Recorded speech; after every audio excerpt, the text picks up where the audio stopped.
Livro Humildade, a Beleza da Santidade, do autor Andrew Murray. Capítulo 1.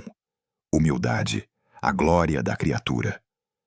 Aquele que é o maior entre vós, seja vosso servo, e quem se exaltar será humilhado, e quem se humilhar será exaltado. Mateus 23, 11 e 12. Quando o ser divino decidiu criar seres dotados de vida e sentimento, semelhantes a si mesmo, era inevitável que a humildade fosse a primeira das virtudes, o fundamento de toda a vida que ele pretendia compartilhar com eles. Somente por meio dela, a criatura poderia tomar a posição correta diante de Deus, e assim receber dele a plenitude da graça e da bênção que ele desejava derramar. A humildade é simplesmente o reconhecimento pelo qual a criatura consente com a verdade de sua posição diante de Deus, a aceitação de seu lugar, o lugar que a criatura ocupa no grande plano da existência. É a consciência de que toda a glória, toda a honra e toda a excelência pertencem unicamente ao Criador. No céu, os anjos se cobrem o rosto com as asas diante da face do Altíssimo, não por vergonha ou temor servil, mas por causa da exuberante consciência de que, comparados com a glória de Deus, eles próprios são nada. Esta é a humildade do céu, não uma virtude conquistada a custo, mas a simples e natural expressão de uma criatura que conhece a si mesma e conhece a Deus. Quando Lúcifer disse em seu coração: "Subirei aos céus, acima das estrelas de Deus exaltarei o meu trono", foi esse o pecado original, a recusa em ser criatura, a recusa em ocupar o lugar de dependência total do Criador.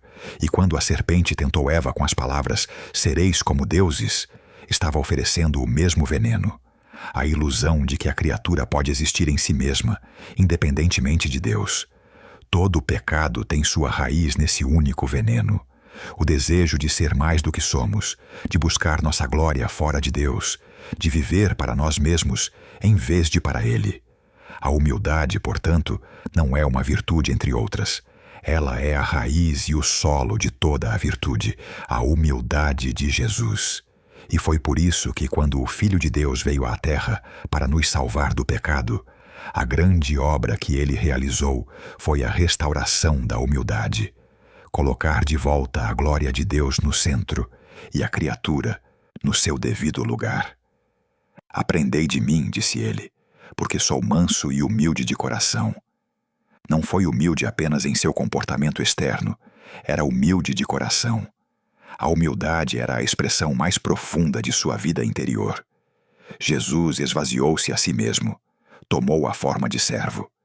Humilhou-se, tornando-se obediente até a morte, e morte de cruz. Cada passo de sua vida na terra foi a manifestação dessa humildade. Ele não veio para ser servido, mas para servir.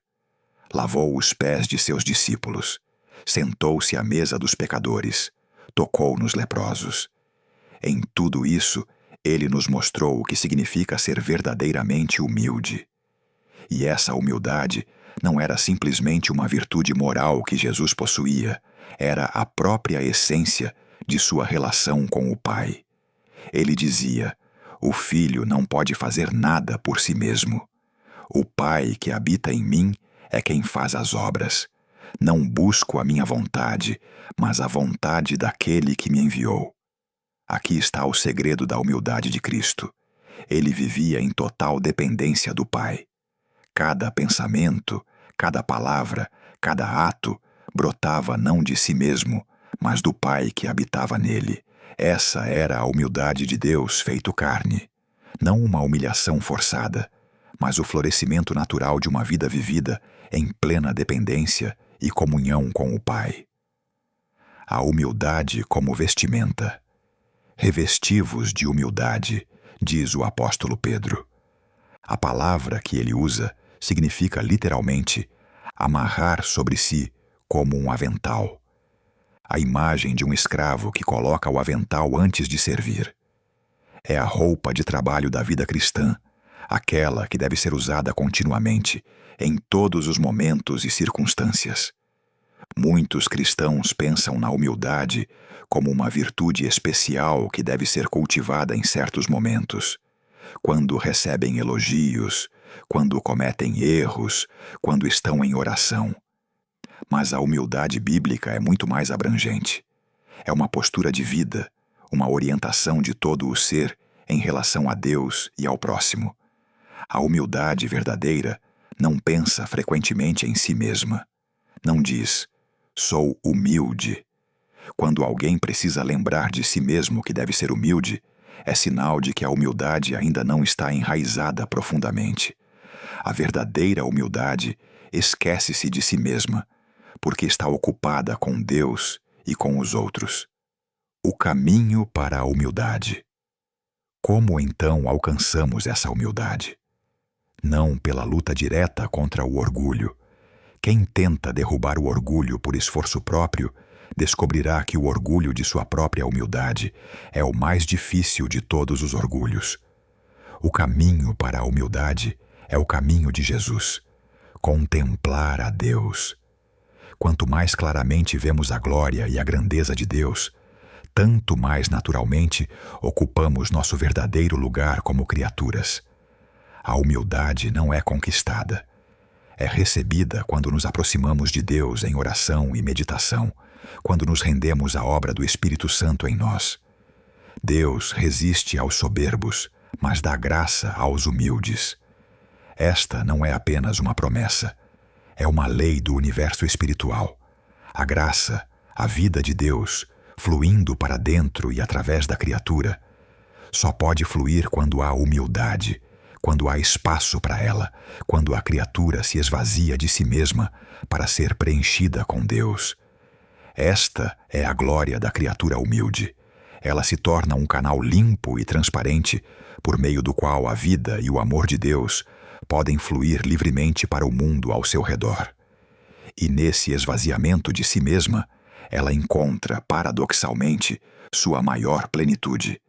Quem se humilhar será exaltado. Esta é a lei do reino de Deus. Não amanhã, não em algum momento futuro glorioso apenas, mas agora, nesta vida, aquele que humildemente toma seu lugar como servo de todos, descobre que entra na própria vida de Deus, que é vida de amor e serviço, vida de dar e não de tomar. Que Deus nos conceda compreender que a humildade não é uma tristeza, não é um rebaixamento penoso, mas sim a mais alta das glórias. A glória de ser semelhante a Jesus, a glória de ser um filho de Deus, que vive em plena dependência e comunhão com o Pai Celestial.